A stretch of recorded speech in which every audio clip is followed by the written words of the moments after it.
सभी को मेरा प्रणाम।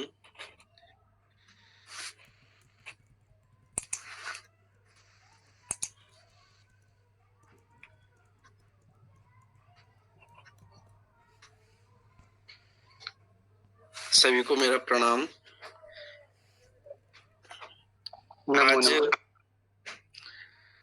आज हम इसी गूगल मीट के माध्यम से पढ़ने के जा रहे हैं। तो इसी अध्ययन से पूर्व आपके लिए मैं कुछ प्रश्न पूछूंगा, उन प्रश्नों को आप जवाब देंगे, फिर हम विषय पर जाएंगे। तो जब भी हम कोई बिल्डिंग या मकान बनाते हैं तो हम सबसे पहले किस चीज का उपयोग करते हैं? सबसे पहले हम नीचे क्या बनाते हैं? कोई उत्तर दे पाएगा? फाउंडेशन, बुनियाद, हाँ, नींव डालते हैं। हाँ, तो कहने का तात्पर्य है कि जब भी हम कोई बिल्डिंग मकान बनाते हैं तो सबसे पहले हम बुनियाद, नींव, उसका आधार तय करते हैं। उसका आधार बनाते हैं जिसके ऊपर जो है बिल्डिंग खड़ी हो सके, जिसके ऊपर मकान खड़ा हो सके। तो आधार का तय करते हैं। तो यही हमारा आज का विषय है कि जो शिक्षण प्रतिमान है, जो शिक्षण का जो आधार है, वो क्या होना चाहिए।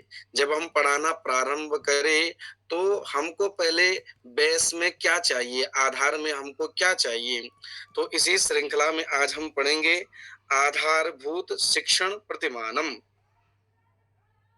मैं आप अपनी स्क्रीन शेयर कर रहा हूं।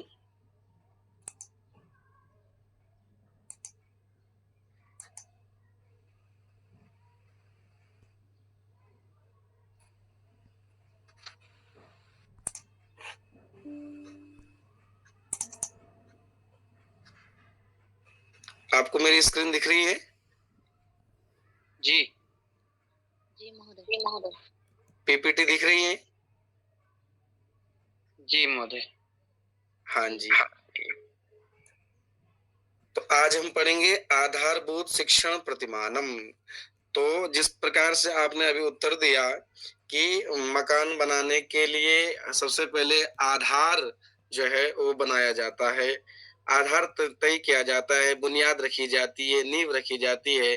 तो आधारभूत जो शिक्षण प्रतिमान है, इसको भी हिंदी में बुनियादी शिक्षण प्रतिमान कहते हैं। तो जिस प्रकार से हमने देखो यहाँ पर ये बनाया भी है, इस पिक्चर के माध्यम से आप समझे कि ये क्या है, आधार है, इसके ऊपर मकान खड़ा किया जा सकता है। तो आगे हम देखें कि ये जो प्रतिमान है, एतत् प्रतिमानम रॉबर्ट विलियम ग्लेसर महोदयेन 1962 तमे वर्षे प्रतिपादितम। कि जो ये आधारभूत शिक्षण प्रतिमान है, ये 1962 में रॉबर्ट विलियम ग्लेसर महोदय ने इसका प्रतिपादन किया है। इस कारण से ये जो प्रतिमान है, शिक्षण प्रतिमान है, इसको ग्लेसर का प्रतिमान भी, शिक्षण प्रतिमान भी कहते हैं। ग्लेसर का आधारभूत शिक्षण प्रतिमान भी इसको कहा जाता है। सबको आवाज आ रही है मेरी? जी जी महोदय। आधारभूत शिक्षण प्रतिमानम। तो क्या इसका हम थोड़ा अवधारणा जानेंगे कि प्राथमिक शिक्षण प्रतिमानम, इसके जो अपर नाम है वो क्या है? बोले प्राथमिक शिक्षण प्रतिमानम, कक्षा शिक्षण प्रतिमानम, मौलिक शिक्षण प्रतिमानम, मनोवैज्ञानिक प्रतिमानम इत्यादि नामों से भी इस प्रतिमान को, शिक्षण प्रतिमान को जाना जाता है। तो शिक्षणस्य एतत् प्रतिमानम पूर्णतया वैज्ञानिक सिद्धांतेषु आधारितम अस्ति। कि ये जो शिक्षण प्रतिमान है, ये पूर्ण रूप से वैज्ञानिक सिद्धांतों किस पर आधारित है। अस्य प्रतिमानस्य अंतर्गतम कल्पते यत् शिक्षणम् एकः विशेष प्रक्रिया अस्ति। शिक्षण, इस प्रतिमान के अंतर्गत हम जानते हैं कि शिक्षण एक विशेष प्रक्रिया है जो शिक्षणस्य सिद्धो केंद्रितः भवति। जो शिक्षण सिद्धि अर्थात शिक्षण की उपलब्धि के लिए बहुत ही आवश्यक है।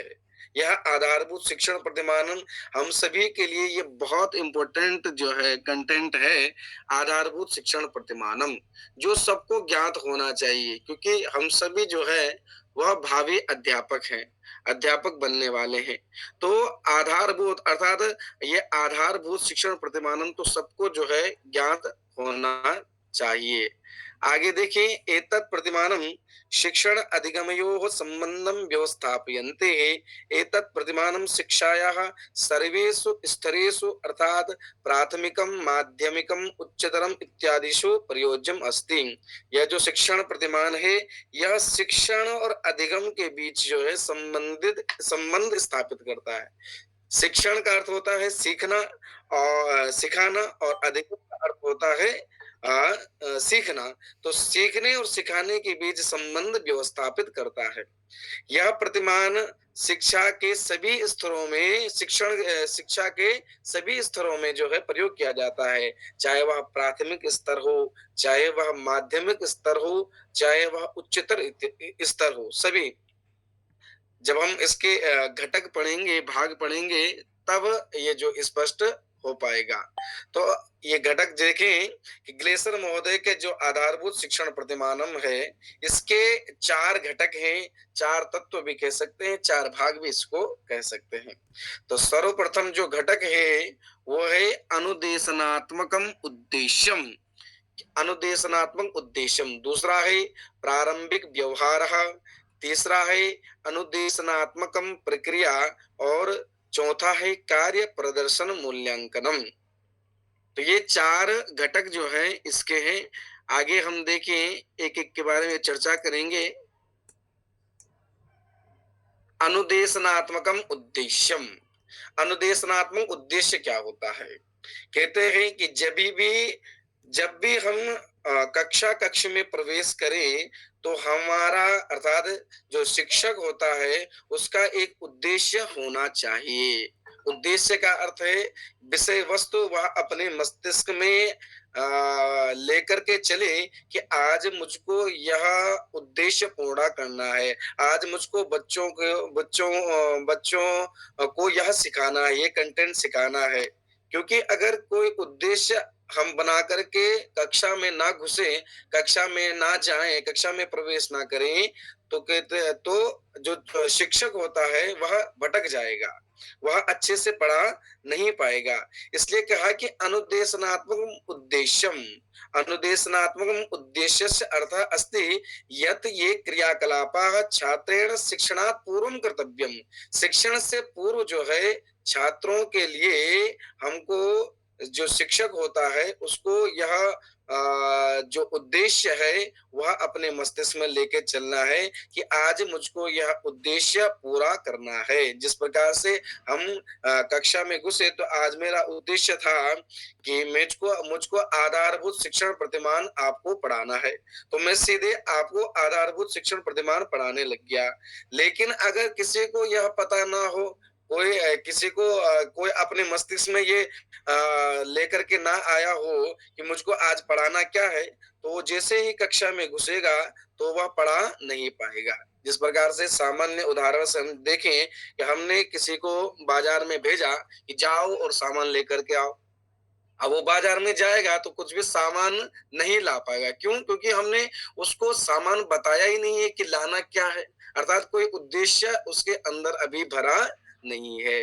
और जब हम उसको उद्देश्य बता देंगे कि जाओ और तुम या तो बिस्किट लेके आओ, चीनी लेके आओ, हमने ये कह दिया, तो वह सामान लेके आएगा। क्यों? क्योंकि उसको पता चल गया कि मुझको लाना क्या है, करना क्या है। उसी प्रकार से कहते हैं कि ये जब भी हम कक्षा में प्रवेश करें, तो हमारे पास एक उद्देश्य होना बहुत ही आवश्यक है। अन्येषु शब्देषु शिक्षकाणां छात्राणां च उद्देश्यम अनुदेशनात्मकम उद्देश्यम कथ्यते है, कि शिक्षक का जो उद्देश्य है उसी को ही अनुदेशनात्मक उद्देश्य कहा जाता है। एते उद्देश्याः व्यावहारिक कथनेषु परिणमिताः भवन्ति, लिखिताः च भवन्ति। अस्य तत्त्वस्य माध्यमेन विद्यालयस्य शिक्षकस्य छात्रस्य उद्देश्यो भेदः अपि कर्तुं शक्यते है। कहते हैं कि इस जो उद्देश्य के माध्यम से, इस अनुदेशनात्मक उद्देश्य के माध्यम से हम विद्यालय शिक्षक एवं छात्रों के उद्देश्य में भी भेद प्राप्त कर सकते हैं। अतः स्पष्टं भवति यत् एते एव उद्देश्याः सन्ति ये छात्राः कस्यपि एककस्य अध्यापनस्य अनन्तरं साधयति। अर्थात स्पष्ट है कि यह वो उद्देश्य है जिसको शिक्षक पूरा करने के लिए कक्षा में अपना प्रवेश करता है। तो अनुदेशनात्मक उद्देश्य समझ गए सभी लोग? हेलो, जी सर। जी सर। अनुदेशनात्मक उद्देश्य सामान्य शब्दों में है कि शिक्षक का उद्देश्य, कि शिक्षक का पढ़ाने का क्या उद्देश्य है। आज शिक्षक कक्षा में घुसा है तो कक्षा में प्रवेश लेने के बाद वह मस्तिष्क में कौन सा उद्देश्य लेकर के चला है। तो कहते हैं कि जब भी हम जाएं कक्षा में तो हमारे मस्तिष्क में एक उद्देश्य होना चाहिए, कोई विषय होना चाहिए कि आज हमको यह विद्यार्थियों को पढ़ाना है, आज हमको यह शिक्षार्थियों को पढ़ाना है। तो ये जब हम कंटेंट लेकर के, उद्देश्य लेकर के मस्तिष्क में चलते हैं तो उसी को ही कहते हैं अनुदेशनात्मक उद्देश्य। क्योंकि ये जो प्रतिमान है ये आधारभूत शिक्षण प्रतिमान है। आधारभूत शिक्षण प्रतिमान जो प्रारंभिक जो प्लानिंग होती है वो है। तो कहते हैं कि सबसे पहले अनुदेशनात्मक उद्देश्य इसको लेकर के चले। दूसरा क्या है? प्रारंभिक व्यवहारः, कि पूर्व व्यवहारः छात्राणां तानि क्षमतानि वा व्यवहारान् निर्देशति ये विषयस्य अवगमनाय अत्यावश्यकाः सन्ति। कि अब हमने उद्देश्य तो तय कर लिया कि हमको संधि पढ़ानी है, समास पढ़ाने हैं, ये उद्देश्य तो हम लेकर के चल गए, लेकिन अब हमको पढ़ाना किस प्रकार है। तो कहते हैं कि पहले हमको पूर्व व्यवहारः छात्राणां तानि क्षमतानि, अर्थात पूर्व व्यवहार का मतलब है कि छात्रों की क्षमता को, छात्रों में की का जो बौद्धिक स्तर है वह कितना है, छात्रों में जो पढ़ने की क्षमता है वह कितनी है, उनका जो आईक्यू लेवल है उसको, उसका जो स्तर है उसका मापन करना। यही प्रारंभिक व्यवहार है कि छात्रों को, अगर जैसे हम गए कक्षा में गए, अब हमने तो अपना जो है शास्त्रीय भाषा में पढ़ा दिया, हमने सब कुछ शास्त्रीय भाषाओं में पढ़ा दिया, लेकिन छात्र कोई समझ ही नहीं पाया। तो कहते हैं कि सबसे पहले हमको बौद्धिक स्तर छात्रों का, छात्रों को विषय के प्रति पूर्व ज्ञान क्या कितना है, शिक्षण क्षमता कितनी है, ये सब का मूल्यांकन हमको पहले करना चाहिए। इसलिए तो हम सबसे पहले जो है मैम ने बताया भी है कि सबसे पहले आप कोई प्रश्न करिए, प्रस्तावना प्रश्न बनाइए। प्रस्तावना प्रश्न से क्या पता चलता है कि जो हम पढ़ाने जा रहे हैं उसके विषय में छात्र कितना जानता है, छात्र को जो पूर्व ज्ञान है वो कितना कितना इस विषय के प्रति है। तब हम अपना विषय प्रस्तुत करने के लिए जो है आगे बढ़ते हैं। तब उस हिसाब से अगर देखें कि छात्र जो है मेरे जो प्रस्तावना प्रश्न है उनका उत्तर सही से नहीं दे पाए, अर्थात जो हम कंटेंट पढ़ाने जा रहे हैं उसका पूर्व ज्ञान उसको नहीं है, तो हमको और अच्छे ढंग से और आधार से, नींव से, नीचे से, बेस से सबको जो है पढ़ाना चाहिए। लेकिन अगर हम देखें प्रस्तावना प्रश्न का जो उत्तर है वो अच्छे से दे पा रहे हैं, तब जो है अगर हम तब हम जो हमारा जो पढ़ाने का जो लेवल होता है वो थोड़ा-सा बढ़ जाएगा। तो यही है प्रारंभिक व्यवहारः, कि पूर्व व्यवहारः छात्राणां तानि क्षमतानि वा व्यवहारान् निर्दिशति ये विषयस्य अवगमनाय अत्यावश्यकाः सन्ति। सबको समझ में आ रहा है? जी महोदय। जी महोदय। प्रारंभिक व्यवहार समझ गए? जी सर। गौरव जी समझ पा रहे हैं?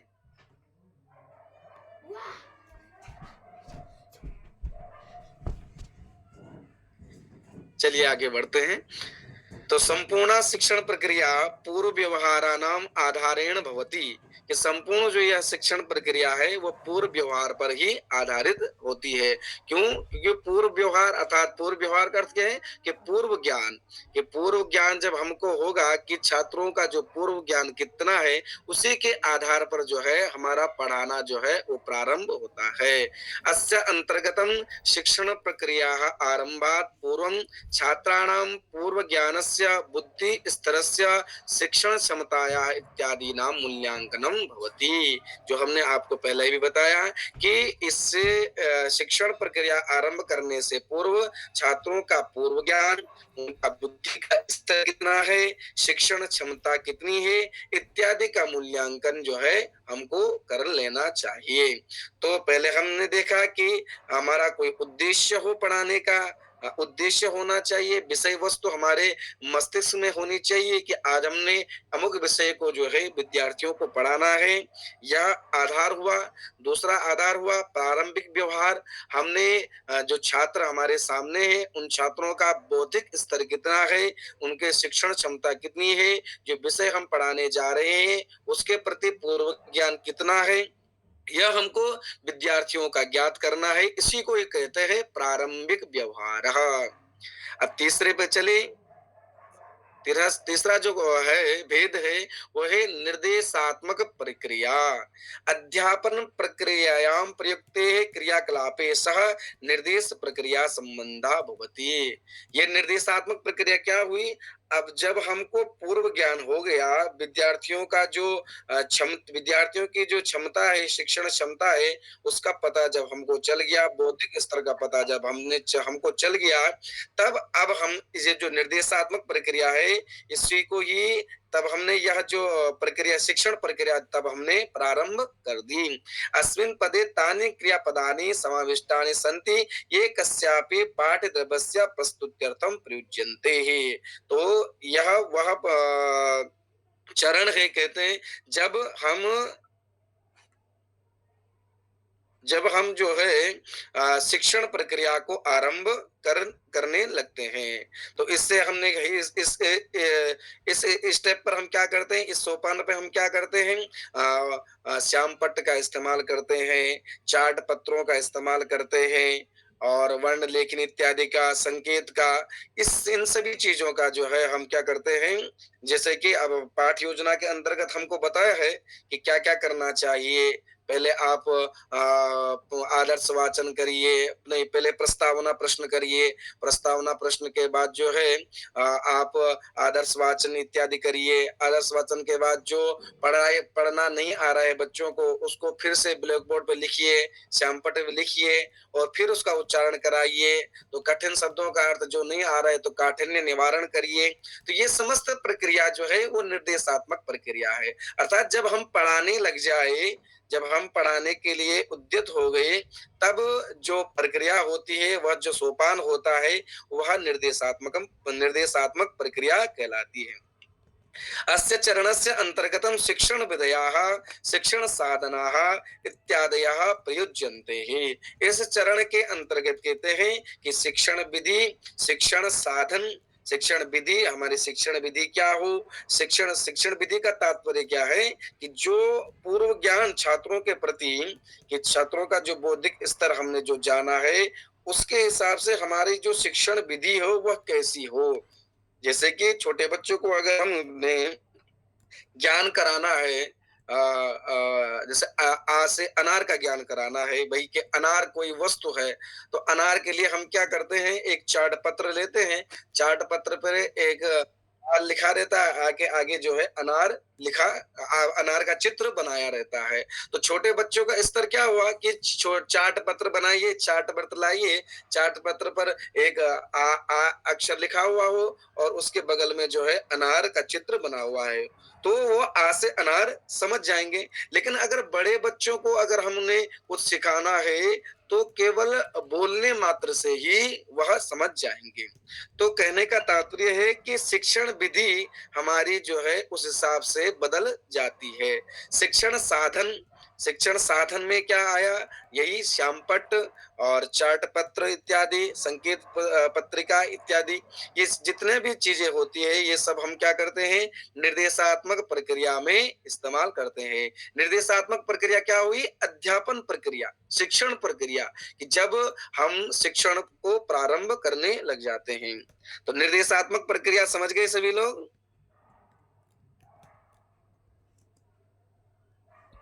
आ रही है आवाज? गुरुजी। अच्छा, बता बता बता पाएंगे कोई? अभी तक हमने क्या क्या पढ़ाया? 3 चरण हमने पढ़े। तो अनुदेशनात्मक प्रक्रिया क्या हुई? प्रारंभ व्यवहार क्या हुआ? निर्देशात्मक प्रक्रिया क्या हुई?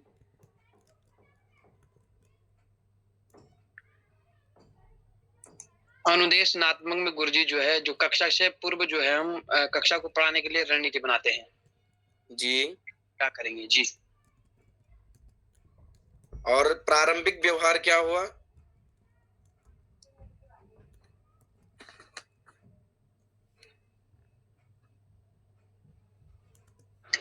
सर, प्रारंभिक व्यवहार में पता लगाया जाता है कि बच्चे का जो मानसिक बौद्धिक स्तर है वह कितना है।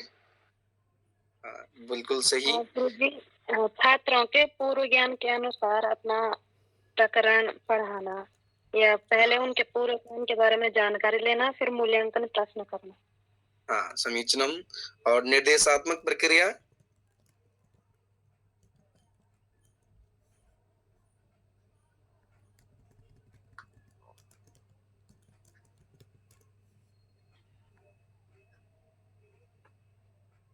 निर्देशात्मक प्रक्रिया बताएंगे कोई?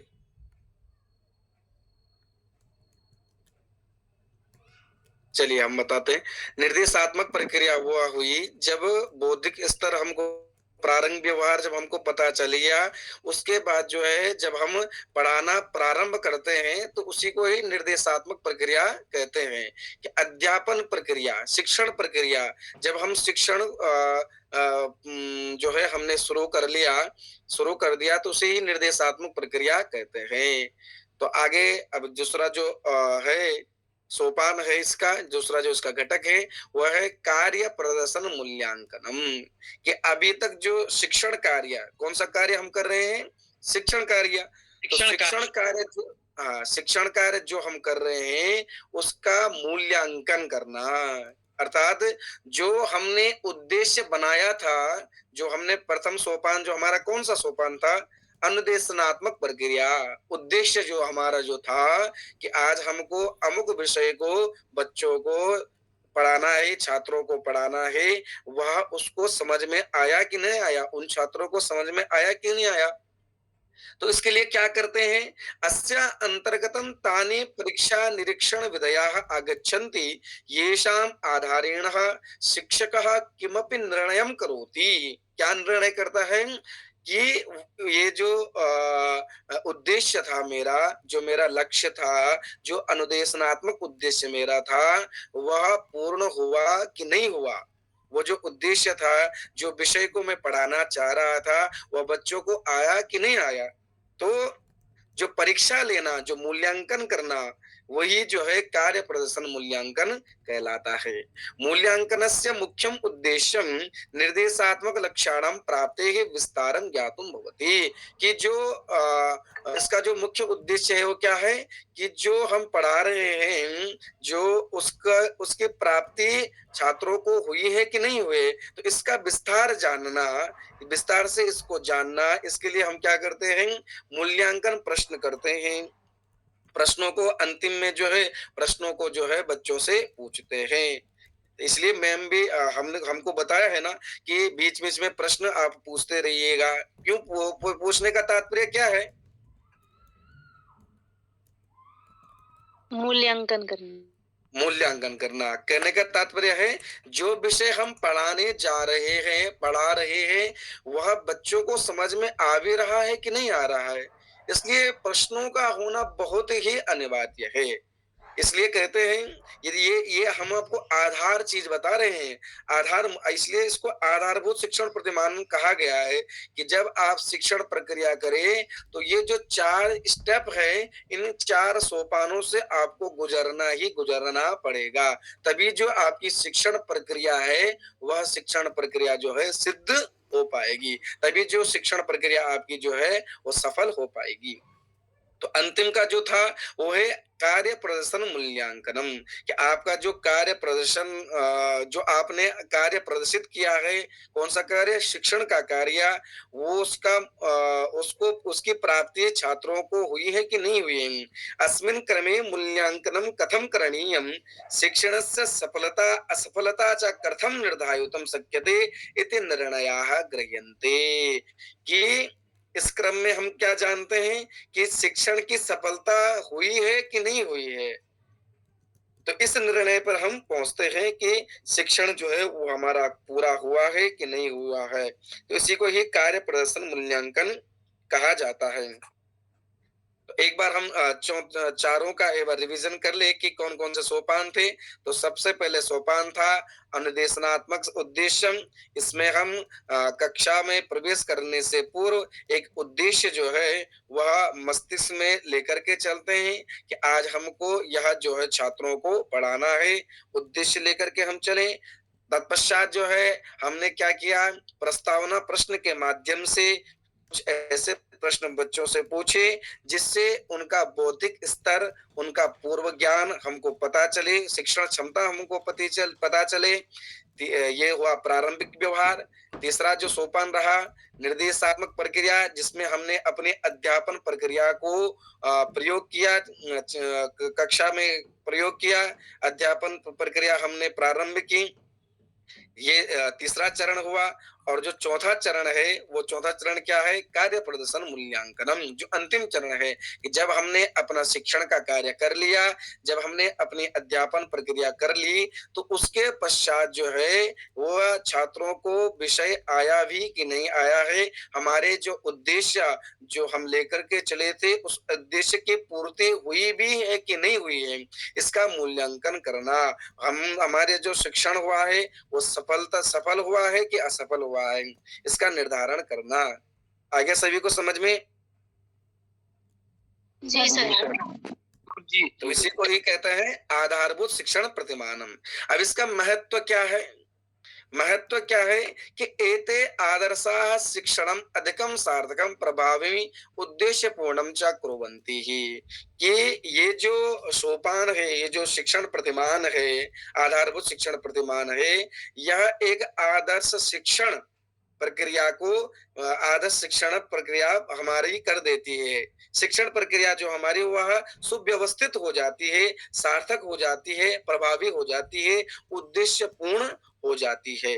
उद्देश्य पूर्ण कैसे हो जाती है कि जब हमारे उद्देश्यों की पूर्ति जब हो जाती है, क्योंकि जब आप अंतिम में जब मूल्यांकन प्रश्न करेंगे तो मूल्यांकन प्रश्न से आपको पता चल जाएगा कि अभी बच्चों को यह आया है कि नहीं आया है। अगर नहीं आया है तो आप फिर उसको बताएंगे, तो फिर जो है दूसरी बारी में वह अवश्य ही समझ जाएगा। तो इसलिए जो है कहते हैं कि यह जो आधारभूत शिक्षण प्रतिमान है यह आपके उद्देश्य को पूरा कर देता है। एते आदर्शाः कक्षायाः शिक्षणस्य उन्नतिं कुर्वन्ति। शिक्षण की ये जो आधारभूत शिक्षण प्रतिमान है ये शिक्षण की उन्नति करता है, आपके शिक्षण को सफल बना देता है। उपयुक्तम वातावरणम निर्माय छात्राणां व्यवहारे इष्ट परिवर्तनम आनेतुम सफला भवन्ति। आधारभूत शिक्षण प्रतिमान का सबसे बड़ा महत्व जो है वो यही है कि छात्राणां व्यवहारे इष्ट परिवर्तनम आनेतुम सफला भवन्ति। कि जो इष्ट परिवर्तन आप छात्रों के अंदर चाहते हो कि मेरा छात्र में ये व्यवहार का परिवर्तन आ जाए, तो वह सफल हो जाता है।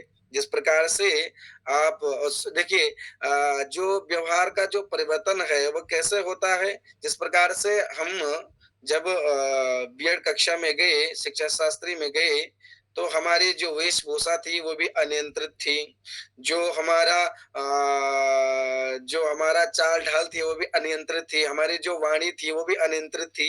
अर्थात जब हम बीएड कक्षा में गए, शिक्षा शास्त्री में गए, तो मुझे लगता है कि सभी का जो व्यवहार जो है वह शिक्षा शास्त्री में जाने से परिवर्तन हुआ है। सबकी वेशभूषा अच्छी हो गई है, सभी का जो पहनावा है वो ठीक हो गया है, सभी की वाणी में उसमें बदलाव आ गया है, सभी व्यवहार सब प्रकार के व्यवहार में परिवर्तन आ गया है। ये कब हुआ? जब एक अच्छा शिक्षण हमको प्राप्त हुआ है, जब एक अच्छे आदर्श शिक्षक हमको प्राप्त हुए हैं, जब एक अच्छा वातावरण इसमें कहा है ना उपयुक्त वातावरण निर्माया। जब हमको हमारे लिए एक उपयुक्त वातावरण निर्मित हुआ है, तभी हमारे अंदर ये बदलाव आ सका। तो कहते हैं ये आधारभूत शिक्षण प्रतिमान जो है वो क्या करता है, ये सुंदर वातावरण को निर्माण करके छात्रों के में इष्ट व्यवहार, जो व्यवहार जैसा हम विद्यार्थी को बनाना चाहते हैं वैसा ही वो विद्यार्थी बन जाता है। शिक्षण प्रक्रिया प्रभावी करोति, शिक्षण प्रक्रिया को यह अत्यंत प्रभावित करती है तथा विविध शिक्षण नीति नाम तकनीका नाम च उपयोगाय मार्गदर्शिका भवन्ति। विविध विविध शिक्षण तकनीकों का प्रयोग उपयोग जो है इस माध्यम से इस आधारभूत शिक्षण प्रतिमान में किया जाता है। शिक्षणस्य एकं व अधिकं व विशिष्टं उद्देश्यं प्राप्तुं ते सहायका भवन्ति ही। ये शिक्षण जो है वह एक विशिष्ट उद्देश्य की प्राप्ति के लिए सहायक हो जाता है। अनेन माध्यमेन शिक्षण क्रियाः अधिक व्यवस्थिताः संगठिताः च भवन्ति। इस प्रतिमान के माध्यम से, आधारभूत शिक्षण प्रतिमान के माध्यम से शिक्षण प्रक्रिया जो है हमारी अधिक सुव्यवस्थित हो जाती है, संगठित हो जाती है। तो जब यह सोपान चारों चरण से आधारभूत शिक्षण प्रतिमान के द्वारा जब हम अपना शिक्षण जो है प्रारंभ करते हैं, तो अवश्य जो है हमारा जो शिक्षण है वो अत्यंत प्रभावित होता है और सुव्यवस्थित हो जाता है। इसलिए मैम ने हमको यह समझाया भी है कि जो जब भी हम पढ़ाएं तो किस प्रकार से पढ़ाएं। आप एक प्रस्तावना प्रश्न करिए, प्रस्तावना प्रश्न के माध्यम से जो है फिर उसका उत्तर जो है उसका उत्तर दे करके आप जो छात्र आपके हैं उसके पूर्व ज्ञान का जांच लें, तब जो है आप अपना जो है शिक्षण जो है प्रारंभ करें। बीच-बीच में मूल्यांकन के लिए आप प्रश्न करिए, अंतिम में जो है आप फिर मूल्यांकन के लिए जब आप संपूर्ण जो है अपना समाप्त कर दें, तो फिर आप मूल्यांकन के लिए एक और प्रश्न करिए। तो ये सब विधि हमको बताई है। तो ये जब अधिक ये जब सुव्यवस्थित जब हो जाता है, संगठित जब होता है हो जाता है, तो अवश्य ही जो आपका शिक्षण है वह उद्देश्य पूर्ण हो जाता है, अधिक सार्थक हो जाता है और आप जो उद्देश्य, जो विषय वस्तु आप शिक्षार्थियों को, विद्यार्थियों को पढ़ाना चाहते थे, वो अवश्य ही उस विषय वस्तु का ज्ञान विद्यार्थियों को हो जाता है। तो यही था आधारभूत शिक्षण प्रतिमानम। अभी किसी का प्रश्न है, अगर किसी को समझ में ना आया हो तो वह पूछ सकता है।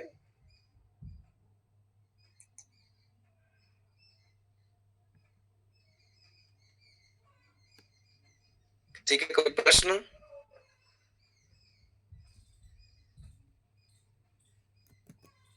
किसी विषय में अगर शंका लग रही हो तो आप पूछ सकते हैं।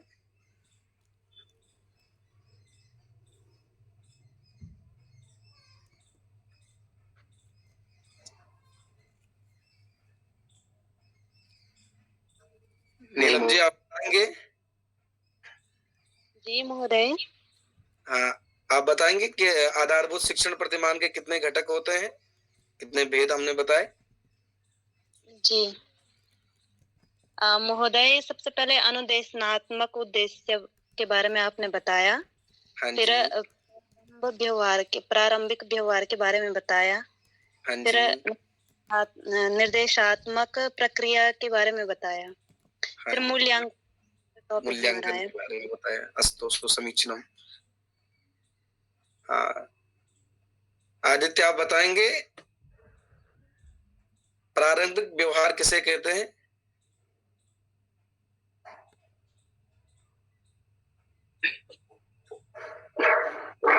इसमें महोदय हम छात्रों का जब हम क्लास में एंटर होते हैं तो उसमें जो छात्र की पहली प्रक्रिया होती है उसको देखते हैं। जी। हाँ। गगनदीप जी, आप बताएंगे आपने क्या समझा आधारभूत शिक्षण प्रतिमान?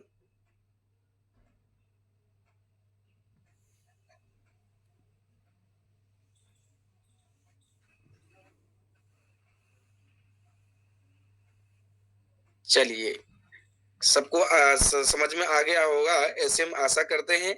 और अगर किसी का अभी भी कोई प्रश्न है तो वो हमसे पूछ सकता है, हम जो है उसका समाधान करने का प्रयास करेंगे।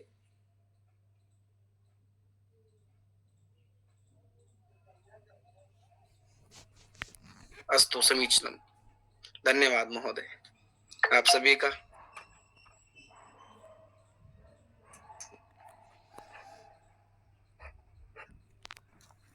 शिक्षण के प्रतिमान प्रकरण के अंतर्गत हमारे पास एक और नवीन बिंदु यहाँ पे आया, जिसमें हमने आधारभूत प्रतिमान शिक्षण के लिए किस प्रकार से कार्य करता है इस विषय के बारे में विस्तृत चर्चा यहाँ पर सुनी। अपना फीडबैक मैं प्रोवाइड करूँ उससे पहले मैं चाहूँगी कि कक्षा अपना फीडबैक प्रोवाइड करे अभी करवाए गए शिक्षण के संदर्भ में। चंदू शर्मा।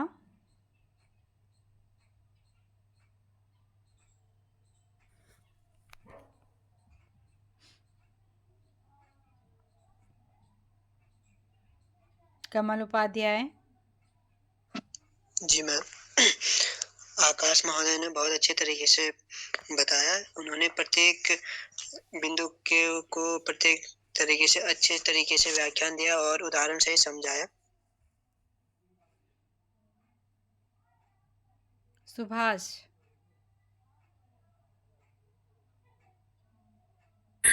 जी, इनका पढ़ाने का तरीका बहुत सरल था और थोड़ी थोड़ी बातें कुछ समझ में नहीं आ रही थी, वो पूछनी थी, वो अगले उसमें पूछ लेंगे। तो जब अध्यापक बार बार कह रहे थे किसी की कोई समस्या है तब आप कहाँ थे? कक्षा में नहीं थे? जी मैम, अभी थोड़ा कुछ काम कर रहे थे तो ध्यान नहीं गया।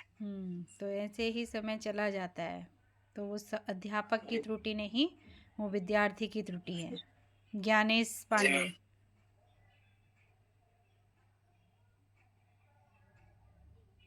पूजा।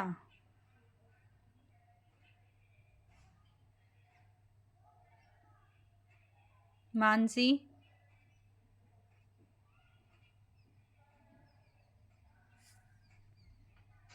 मैम मैं बाहर ट्रैवलिंग में। तो इससे क्या तात्पर्य लगाएं कि आपने कुछ सुना ही नहीं, आप केवल जुड़ी हुई हैं? मैम सुना है पर पूरा नहीं सुना। तो क्या सुना, क्या देखा?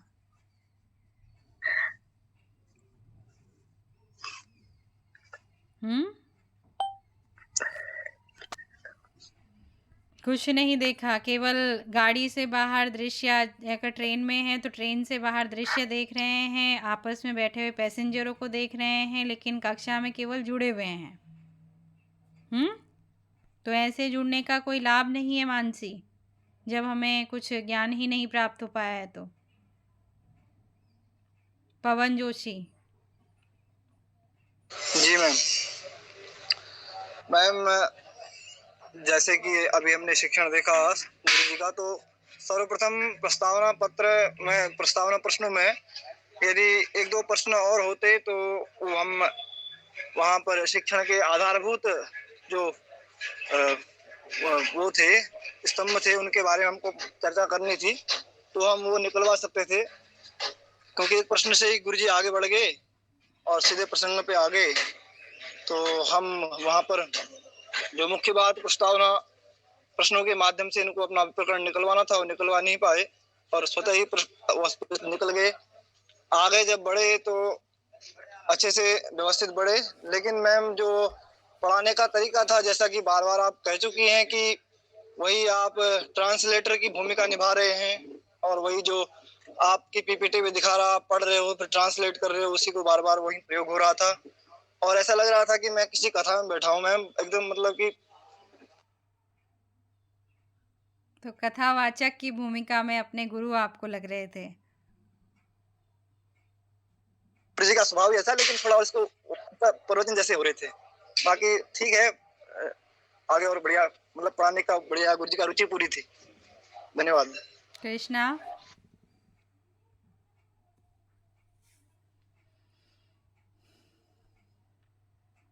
नीलम। जी मैम, आकाश गुरुजी का पढ़ाने का तरीका जो अभी जो सीजी महोदय ने भी बोला है कि ट्रांसलेटर ट्रांसलेट कर रहे थे, और अच्छी बात ये थी कि वो लैपटॉप का प्रयोग उन्होंने किया। प्रस्तावना प्रश्न थोड़ा, एक प्रश्न था, दूसरे प्रश्न में सीधा प्रकरण का नाम दे दिया खुद ही। तो आकाश, आपने सुन लिया फीडबैक अपना?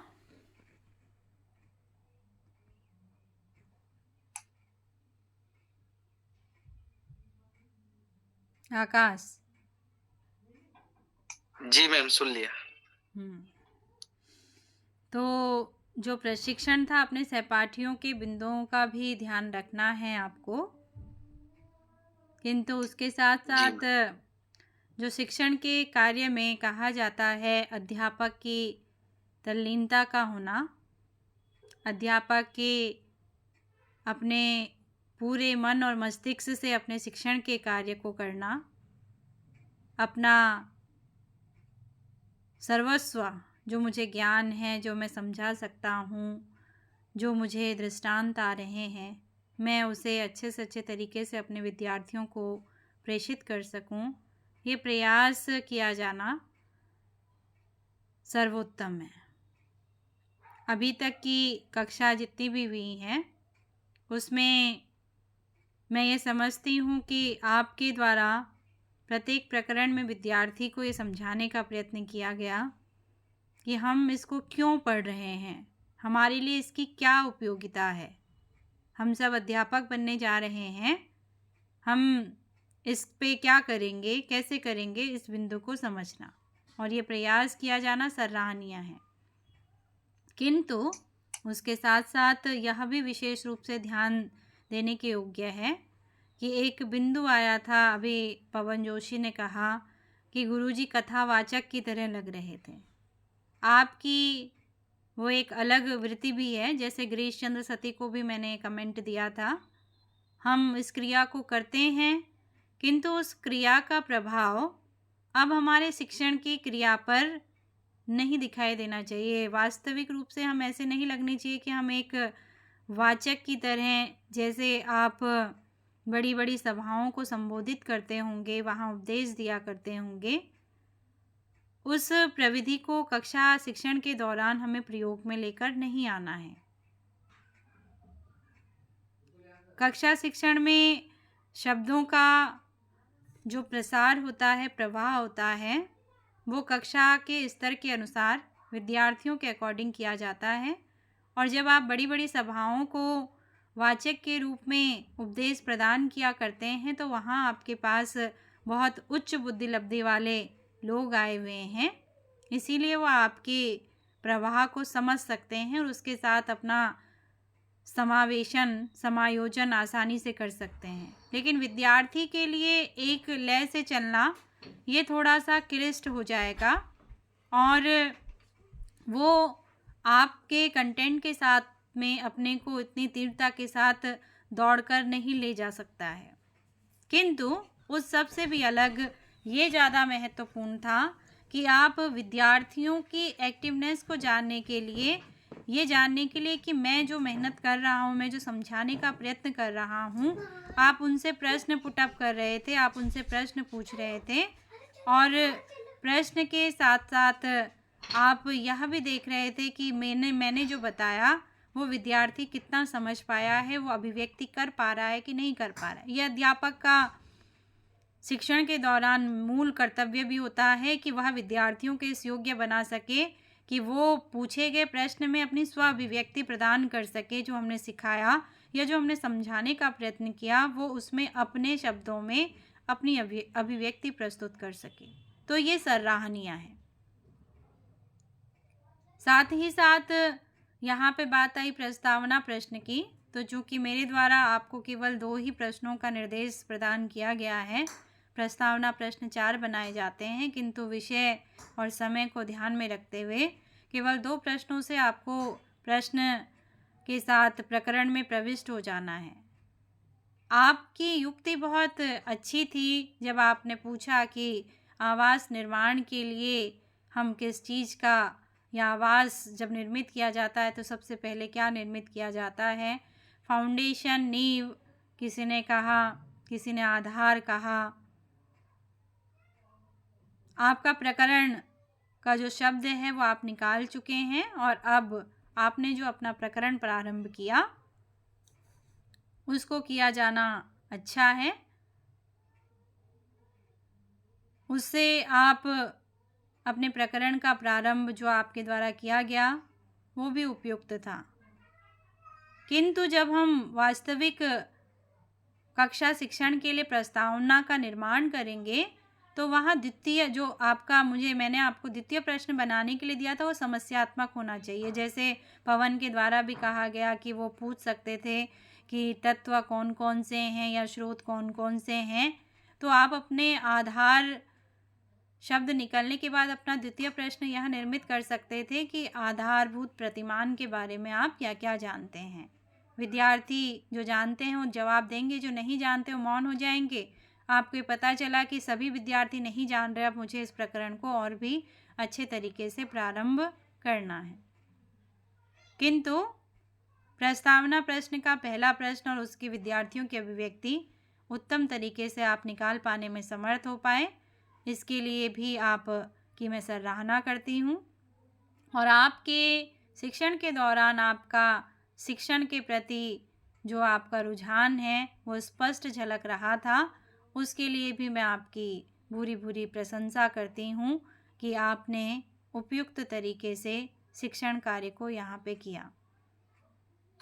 धन्यवाद मैम।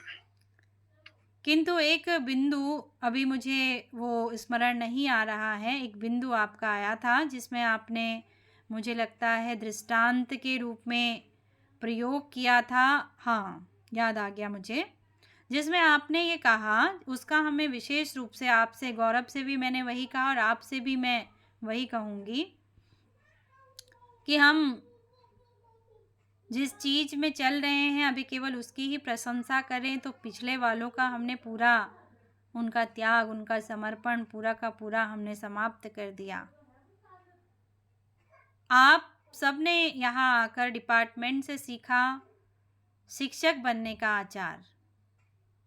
डिपार्टमेंट आपको शिक्षक बनने के वो सद्गुण दे रहा है, वो व्यवस्थापन दे रहा है, वो संयोजन दे रहा है, वो संगठन प्रेषित कर रहा है, कैसे आप वस्त्र व्यवस्थापन करेंगे, कैसे आप बोलेंगे, कैसे आप चलेंगे, ये सब आपको शिक्षक बनने के लिए दिया जा रहा है।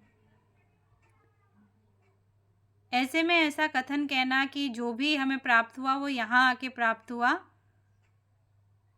और यहीं हमको सर्वोत्तम वातावरण प्राप्त हुआ, ऐसे में जो हमने अभी तक की शिक्षा ली है,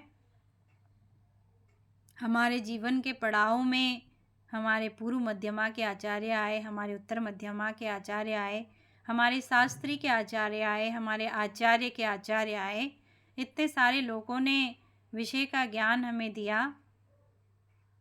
इससे पूर्व अगर ड्रेस कोड नहीं था तो एक अलग बात थी, लेकिन वस्त्र व्यवस्थापन उस चीज़ के लिए आपका रहा होगा आवश्यक रूप से।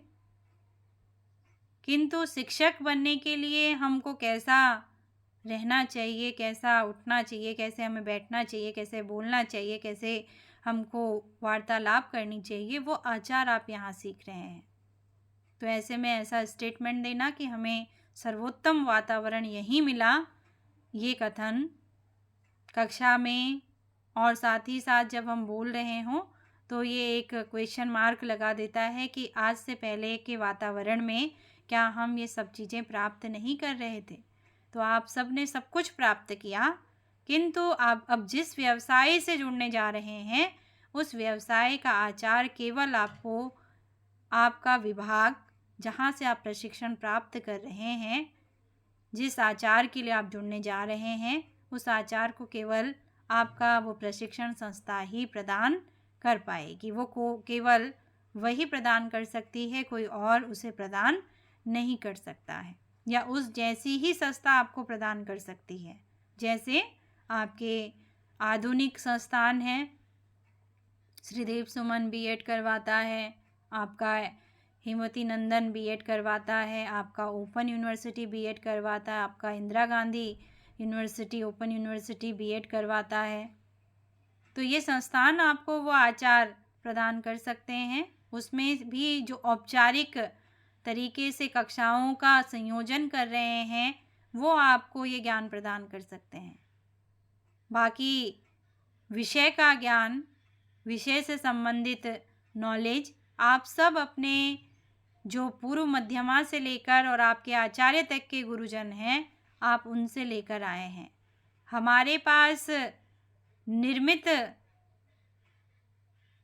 घट आया है और अब उस घट को हम एक अच्छी आकृति देकर, एक अच्छी सज्जा देकर, एक अच्छे व्यवस्थापन देकर उसे हम आने वाले भविष्य के लिए तैयार कर रहे हैं। तो हम केवल तराशने वाले हैं।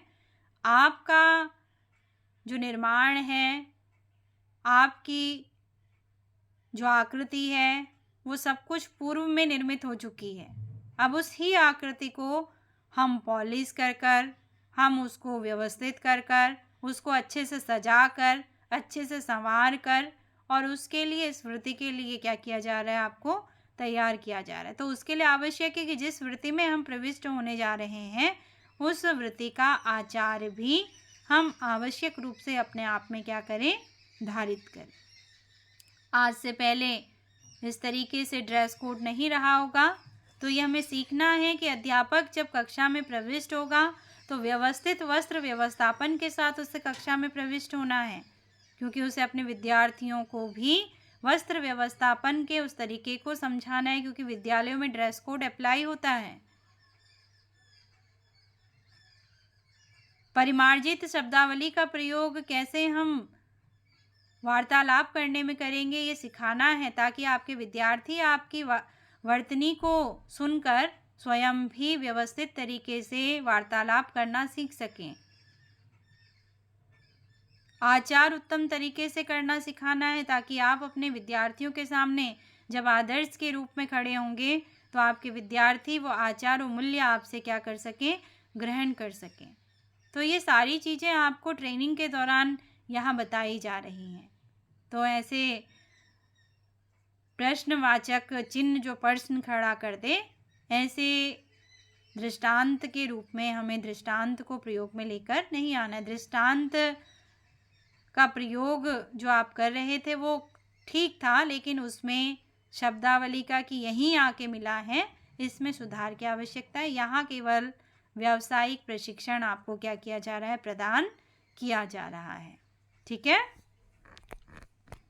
जी मैम।